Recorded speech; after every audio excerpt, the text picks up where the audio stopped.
Hi everybody, Martyn at Flicking Feathers again today, and I'm tying this wee CDC parachute midge. Right, it's a good wee midge pattern for the rivers. It only really works in the kind of smaller sizes as far as the CDC goes, and floating the emerger, but it's very effective. Now, as always, I'll put a materials list in the description, along with a link to the Patreon page for anybody that wants to support the channel, which will get you entered into the giveaways. The flies tied on the channel, so you can see this is the box I'm currently working on. So it's a wee river box. Got another row to do after this, but so we'll see what the patterns are. Alternatively, like the video, share the video, watch it all the way to the end and leave a comment below. All of that really does help the channel to grow.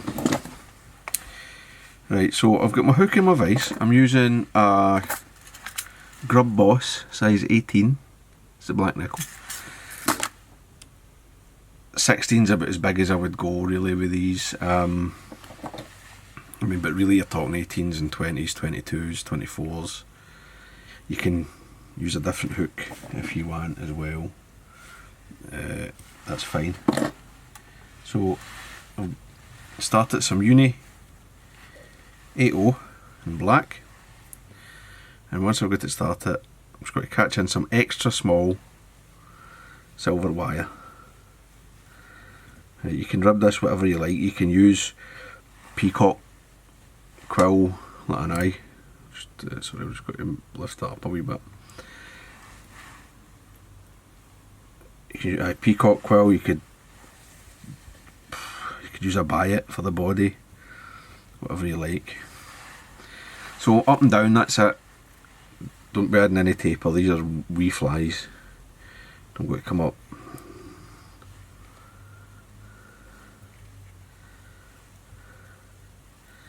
That's 7 wraps to get the segmentation. Now I know some people will be like, oh, that's a lot of wire for a wee fly and all that, but look, I've only added maybe 300ths of a gram there, right? That's not making a difference. Right, so getting ready for the wing now. I've got some yarn here. This is Aero Dry wing. You can use anything. You can use polypropylene, Parapost, whatever. Right, I'm just going to set that here. Now it comes in, when it comes off the hank, there are 4. It's a 4 ply. This is a single. This is 1/4. Right. So put that there. I'm going to get a couple of CDC feathers, and you want quite good feathers here, right? It's decent size, fairly dense. And I'm going to strip them. So just do one at a time. So I'm just going to come in. I'm not worried about if there's short fibres in there or no, that's no problem. Right. Do both sides. I don't remember where I saw this technique. I've got a feeling it was some, I know it was years and years ago I saw it, and I've got a feeling it was some video. Right, so I've got these. I'm just going to put these on and just let the thread hold them there. All the tips are going one way, all the curly ends are going the other. And I'll take my second feather.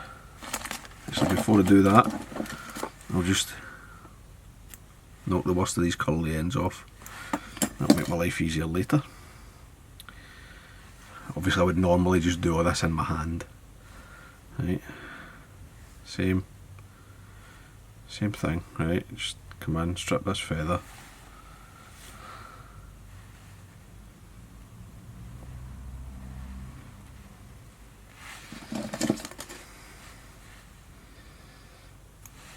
Snip away the waste, the wee curly ends. And then I'm going to set these in the opposite direction. I'll just come back. It was just one wrap of thread just holding it. Right. So now I've got my wee clump of CDC tapered ends and butt pieces at both sides so that the stiffness matches on either side of the fly. It's balanced. Now I'm going to take my yarn, I'm going to sit it right in the middle, right on top, right, and you want this to be considerably longer, right? I've got like 2 inches, 5 centimetres of the poly yarn, or what is this, aero dry, right? So I'm just going to manipulate this a wee bit, get sort of to the middle, spin my thread to hold it up.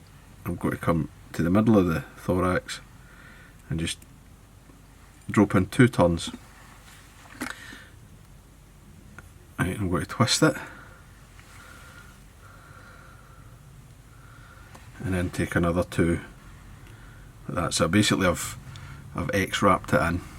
Right, it's quite secure. You'll maybe lose a few fibres, don't worry about that, that's no a big deal, right? There's still enough stuff in here to float it. So next, draw everything up and then a couple of posting wraps. You don't need many, right? Because you're not going to wind a hackle or anything here, right? That's it. Thorax, I'm going to use a wee bit of spectraflash dubbing just to put a wee bit of flash in, but you can use anything. Super fine is fine, and any your preferred sort of thorax material, right? This is just really the technique as much as anything I'm showing you. Right, dub this nice and tight. Right, the spectraflash, it's quite fine compared to ice dub, so you can dub it nice and tight, and it will kind of take floating. So I'm just going to come in around all this, and at the back put a wee bit of taper in, same at the front, down to the eye. I'll just use that up. No, in fact I've just looked at it in the camera, it looks bigger than I thought it would. Take it away. Right. I'll come in, I'm going to whip finish. Get this out of the way.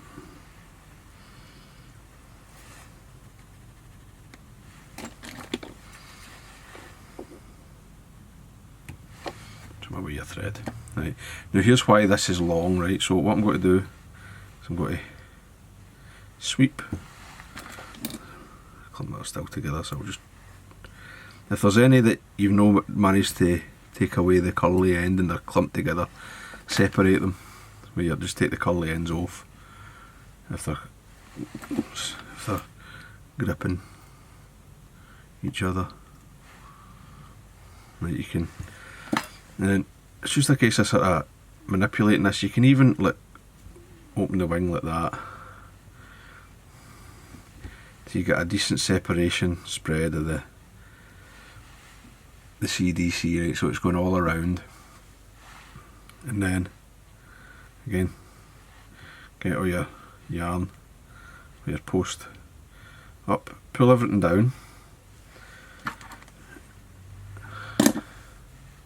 Right, get everything, make sure you've got everything, and then come in, and I like to cut it just below the hook point.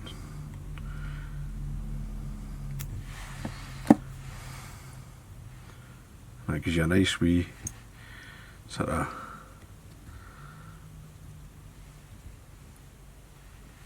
parachute emergent wing. It's nice.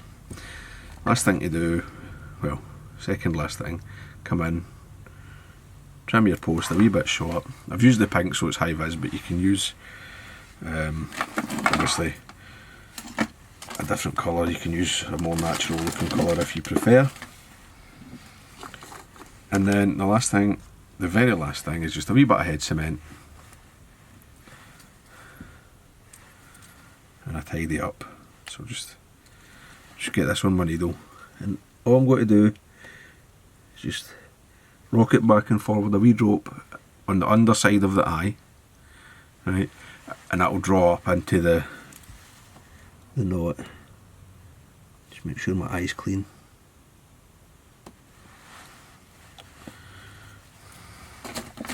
And wee straggly bits of dubbing. I'll just take them away, and there you go. That's it. Right, it's dead easy. Right, once you've tied a couple, it's a really easy technique. This nice wee emerger. The wee pink spot's very, very visible to you, but know that kind of obtrusive to the fish. It's barely seen from below. So get some of them in your box. I mean, all year round, especially the winter. Good for grayling and trout. So I hope that was useful. I hope you enjoyed it. If you did, remember to give me a thumbs up below, and I'll see you for another one. Tight lines, guys. Bye.